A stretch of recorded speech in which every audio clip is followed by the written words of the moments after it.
સંદેશ ન્યૂઝમાં આપનું સ્વાગત છે। કરણી સેનાના અધ્યક્ષ રાજ શેખાવતે રૂપાલાના વિરોધમાં ભાજપમાંથી રાજીનામું આપી દીધું। રાજકોટ લોકસભા બેઠકના ઉમેદવાર પુરુષોત્તમ રૂપાલાએ ક્ષત્રિય સમાજ વિશે વિવાદાસ્પદ ટિપ્પણી કરી હતી, જેથી ક્ષત્રિય સમાજમાં રોષનો જ્વાળામુખી ફાટ્યો છે। ત્યારે ગઈકાલે આ વિવાદને શાંત કરવા ગોંડલમાં પૂર્વ ધારાસભ્ય જયરાજસિંહ જાડેજાની આગેવાનીમાં ક્ષત્રિય સમાજની બેઠકનું આયોજન કરવામાં આવ્યું હતું, જેમાં વિવાદને થાળે પાડવા રૂપાલાએ બે હાથ જોડીને માફી માંગી હતી। જો કે હજુ રાજપૂત સમાજમાં અસંતોષ હોય તેમ ગુજરાત કરણી સેનાના અધ્યક્ષ રાજ શેખાવતે રૂપાલાના વિરોધમાં ભાજપમાંથી રાજીનામું આપી દીધું છે। તેમણે જણાવ્યું કે સમાજ મારા માટે સર્વોપરી છે। આજે હું જે પણ છું એ સમાજના લીધે છું। સમાજ હિત એ જ મારું હિત। એટલે આજે હું ડોક્ટર રાજ શેખાવત તાત્કાલિક ભારતીય જનતા પાર્ટીની પ્રાથમિક સદસ્યતા પરથી રાજીનામું આપું છું। આવું છે, માફી આપવી કે ના આપવી એ સમાજનો મુદ્દો છે, રાજકીય આગેવાનો નથી। અને જે ગોંડલમાં મીટિંગ થઈ એ મીટિંગમાં રાજકીય આગેવાનો હતા, સામાજિક આગેવાનો ત્યાં નહોતા। અને જે ટિપ્પણી, નિંદનીય ટિપ્પણી જે મહારાજાઓને લઈને અને અમારી છત્રાણીઓને લઈને જે ટિપ્પણી કરવામાં આવી રૂપાલાજી તરફથી એ માફી લાયક છે જ નથી। એટલે અમે આજે જે નિર્ણય લીધું છે, મેં આજે નિર્ણય લીધું છે, ભાજપામાંથી જે મેં રાજીનામું આપ્યું છે, એનું જે મુખ્ય કારણ છે એ બે છે। એક જે કારણ છે એ છે કે ભાઈ ભારતીય જનતા પાર્ટીના કેન્દ્રીય મંત્રી અને પાછા રાજકોટના ભાવિ લોકસભાના ઉમેદવાર જો આવી રીતે બિલકુલ હોશો હવાસમાં આવું સ્ટેટમેન્ટ આપતા હોય તો પછી એમના સામે દંડાત્મક કાર્યવાહી ભારતીય જનતા પાર્ટી દ્વારા કરવામાં 1,00,000% હોવી જોઈએ। પરંતુ ક્યાંક ને ક્યાંક રાજકીય આગેવાનો દ્વારા આ જે આખી ઘટના છે એને ખતમ કરવાનું કાર્ય થઈ રહ્યું છે। એ કાલે ગોંડલમાં થયું, માત્ર ભાજપાના રાજકીય આગેવાનો સમક્ષ રૂપાલાજીએ માફી માંગી। એ અમને સ્વીકાર્ય નથી, કારણ કે આક્રોશ ગુજરાતના તમામ ક્ષત્રિયોમાં છે ને હવે આ આક્રોશ તો આખા ભારત વર્ષમાં ફેલાઈ ગયું છે।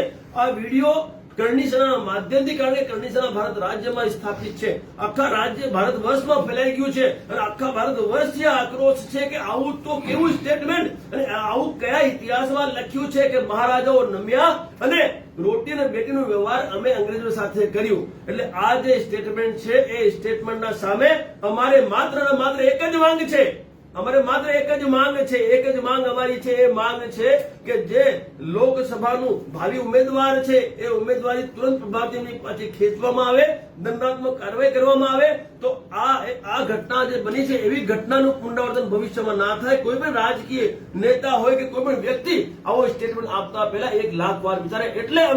એટલે મેં સ્વયંભૂ પોતે આ ભારતીય જનતા પાર્ટીમાંથી રાજીનામું આપ્યું છે। હું તો મારા સમાજના જેટલા પણ ક્ષત્રિય રાજકીય આગેવાન જે છે ભાજપામાં જોયેલા એમને કહેવા માંગુ છું કે ચમત્કાર બતાવો અને રાજીનામા આપી દો। હું જોઉં છું કે કઈ રીતે આ રૂપાલાને ત્યાંથી ઉમેદવારી પાછી નહીં ખેંચાવતા, પણ આપણે સૌ શરૂઆત કરી અને મેં શરૂઆત કરી છે। હું રાજીનામું આપી ચૂક્યો છું। હવે આ તમામ રાજકીય આગેવાનો જે ભાજપામાં છે એમને પણ રાજીનામા ધરી દેવા જોઈએ, તો જ આ લોકોને ખબર પડે કે ક્ષત્રિયોએ શું બલિદાન આપ્યું છે આ દેશની જનતા માટે।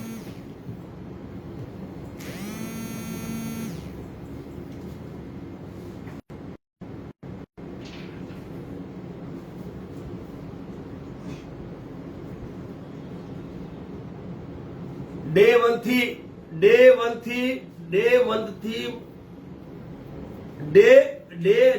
વન થી જ્યારથી આ વિવાદ ચાલુ થયું છે ત્યારથી લઈને આજ સુધી અમારી એક જ માંગ છે, તમામ ક્ષત્રિયની એક જ માંગ છે, સંઘર્ષ સમિતિની એક જ માંગ છે। એ માંગ છે કે જે રાજકોટની જે લોકસભાના જે ભાવિ ઉમેદવાર છે એ ઉમેદવારી એમની પાછી ખેંચે ભારતીય જનતા પાર્ટી। એનાથી ઓછું અમને કઈ જોતું નથી। અને હું આપને પાછું કહેવા માંગુ છું આપણા ટીવીના માધ્યમથી કે જો આ ન્યાય નહીં મળે તો વોટની ભાષામાં જવાબ આપવા માટે મારા રાજકોટના ક્ષત્રિયો જે સામાન્યમાં છે, જે ઓબીસી નું લાભ લેનારા અમારા ક્ષત્રિયો છે એ તમામ મક્કમ છે અને રાજકોટમાં લાખોની સંખ્યામાં અમારા મત છે, અમારા વોટ છે, એટલે વોટની ભાષામાં અમે જવાબ આપીશું। અને જો આવશ્યકતા પડી, અને હું તો એક જ વાત કહેવા માંગુ છું કે જો અપમાનનો જો બદલો લેવો હોય તો આ રાષ્ટ્રીય રાજનૈતિક પાર્ટીઓ માત્ર ને માત્ર વોટની ભાષા સમજે છે, એટલે વોટની ભાષામાં આપણે જવાબ આપવાનું છે. અને સાથે સાથે જે મેં શરૂઆત કરી છે, રાજકીય જે આગેવાનો છે અમારા, એમને મેં જેમ શરૂઆત કરી છે, ભાજપામાંથી ઇસ્તીફો આપીને મેં શરૂઆત કરી છે, એટલે હું તમામને કહેવા માંગુ છું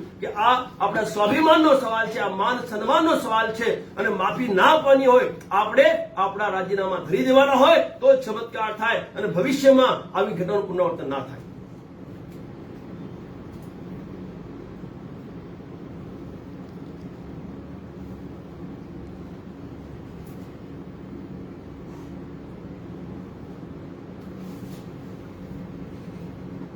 જયરાજસિંહ જાડેજાજી અમારા સમાજના પ્રતિષ્ઠિત અમારા ધરોહર છે, પરંતુ જે એમનું કાલનું જે સ્ટેટમેન્ટ છે એ સ્ટેટમેન્ટ લઈને મારે એમને જવાબ ના આપવો જોઈએ, કારણ કે અમારા लिए સન્માનની છે. પરંતુ કાલે જે મીટિંગ થઈ ને, જે ગોંડલમાં જે આખું જે આયોજન થયું, એ ટોટલી જે આયોજન છે, આયોજન રાજકીય આગેવાનો દ્વારા કરવામાં આવ્યું. એ પણ ભાજપાના જ, માત્ર ભાજપાના જ રાજકીય આગેવાનો ઉપસ્થિતિ આપી અને કાલનું આયોજન એમણે પૂરું પાડ્યું છે. અને આ આયોજનમાં તમે જોયું કે એમને માફ કરી દીધા, પરંતુ સામાજિક આગેવાનો જે સમાજનો આક્રોશ હતો, જે માતાઓ બહેનો ત્યાં વિરોધ કરવા પહોંચી હતી, એમને ડિટેન કર્યા હતા. તો આજે પણ આક્રોશ તો વ્યાપ્ત જ છે, કારણ કે સમાજે આજે પણ રૂપાલાને માફ કર્યું નથી. અને અમારી માંગ જે છે એ માંગ અમારે જ્યાં સુધી નહીં સ્વીકારે ત્યાર સુધી અમે પાછા વળીને નહીં જોઈએ. અને મેં કીધું આપને કે ક્ષત્રિયોની સંખ્યા બહુ મોટી છે ગુજરાતમાં, અને માત્ર સામાન્યમાં નથી, ક્ષત્રિય ઓબીસીમાં પણ ઘણા બધા છે. અમારા ગરાજદાર, કાઠી, કાડિયા, નાડોદા, હાઠી, મૈયા, જગીરદાર, ઠાકોર સમાજ, તમામ ક્ષત્રિયો આજે આક્રોશિત છે. અને તમામ ક્ષત્રિયો આ લોકસભામાં વોટની ભાષામાં જવાબ આપી અને ચમત્કાર દેખાડશે. ભવિષ્યમાં આવી ઘટના પુનરાવર્તન રોકશે.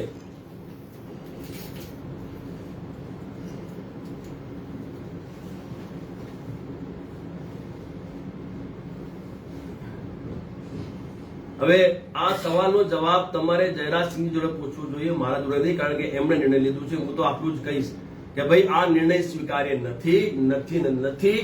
માફી અમારે નથી જોઈતી, અમારે કોઈની માફી નથી જોઈતી. એમણે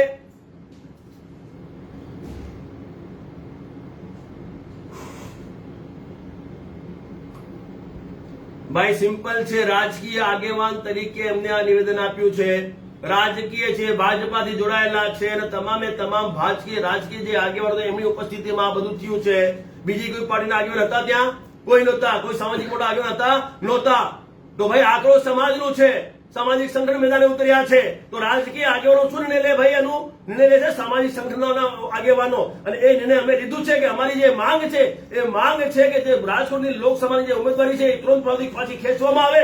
બાકી જીતવા તો નહીં જ દઈએ, જીતવા તો રૂપાલાને અમે નહીં જ દઈએ. રાજકોટથી લાખો વોટ છે. આ ક્ષત્રિયો છે ને, આ ક્ષત્રિયો બદલો લે છે. અને આ અપમાન ઘોર અપમાન છે. એ અપમાનનો જવાબ દેવા માટે અમે ઉતર્યા છીએ મેદાને.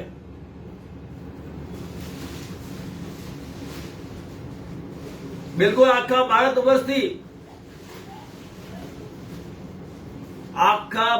વર્ષથી કરણી સેના, મારી વાત સાંભળજો સાહેબ, કરણી સેના માત્ર ગુજરાતમાં નથી, આખા ભારતમાં છે સ્થાપિત. આખા ભારતમાંથી રજૂઆત કરવામાં આવશે અને અપમાનનો બદલો લેવામાં આવશે. તાલુકા સુધી રજૂઆત કરવામાં આવશે. અને રજૂઆતની સાથે સાથે જેને જે ભાષામાં જવાબ જોઈએ જવાબ આપવું પડશે, આપીશું અમે લોકો. અને મેં કીધું સાહેબ, વોટની ભાષામાં જ આ લોકો સમજે છે. એટલે ક્ષત્રિય સમાજને આપના માધ્યમથી કહેવા માંગુ છું, જો આપણને ન્યાય ના મળે તો વોટની ભાષામાં આ લોકસભામાં આપણે જવાબ આપવાનું છે. ઉપેક્ષા એટલે કેટલી ઉપેક્ષા? તમે જો લોકસભા ચૂંટણીમાં ઘોર ઉપેક્ષા ભારત વર્ષમાં થઈ છે ક્ષત્રિયોની, એટલે અમારે કેટલું સહન કરવાનું? અખંડ ભારતના રચયિતા અમે, 570 રજવાડા આપનારા અમે, અને અમારી તમે ચૂંટણીમાં તમે અમારી ઉપેક્ષા કરો છો. અને સાથે સાથે તમારા મંત્રી, કેન્દ્રીય સ્તરના મંત્રી આવું નિમ્ન સ્તરનું સ્ટેટમેન્ટ આપે છે, તો પણ તમે કોઈ દંડાત્મક કાર્યવાહી નથી કરતા એમના કેસમાં. તો સાહેબ આટલું તો અમે કઈ રીતે ચલાવી લઈશું? અમે નહીં ચલાવીએ. અને સાથે સાથે અમારે એટલું જ કહેવું છે કે અપમાનનો બદલો તો આપણે લેવું જ છે. અને વોટની ભાષામાં આપણે જવાબ આપવા માટે તૈયાર છીએ. પ્રાર્થના સંદેશ ન્યૂઝની તમામ લેટેસ્ટ અપડેટ્સ માટે ચેનલને હમણાં જ લાઇક, શેર અને સબસ્ક્રાઇબ કરો.